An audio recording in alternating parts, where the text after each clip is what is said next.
I'm Karen. I live in the small hamlet of Weathersfield in Wyoming County, New York. I've been married for over 30 years to my husband David. We have 2 children, Matthew that's 25 and Timothy that's 23. Matthew was born with Down syndrome.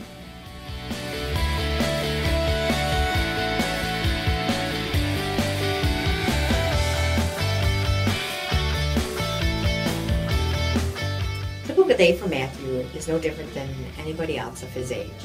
He gets up in the morning, he gets ready for his work program, puts his lunch together, gets in a van where he's always smiling. Matthew currently attends a day program at the Arc of Livingston-Wyoming County.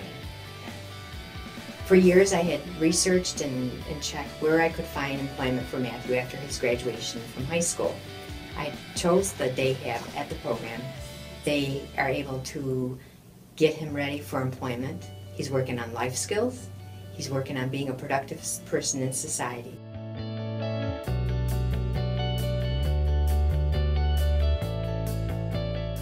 About a year and a half, I was notified that the state had decided that they were going to stop the funding to the sheltered workshops.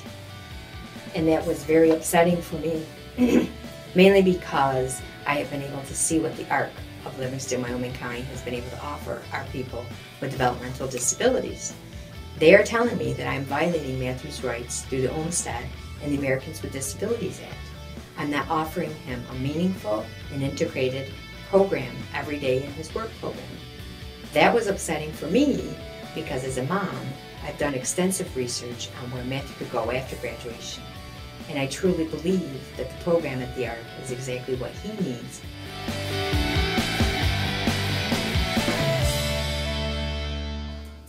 I have been writing letters to the editors, I've been writing letters to our legislators, the governor, trying to encourage others to do the same, because once the funding is gone, we may never get it back. And shutting down the sheltered workshops, as well as stopping the funding, could have huge, devastating impacts. I've had a great experience with talking with legislators in our area, and going to Albany recently. I've had wonderful opportunities to encourage others to meet with their legislators, write letters to the editors, make the public more informed on what's happening in Albany as far as shutting down the sheltered workshops.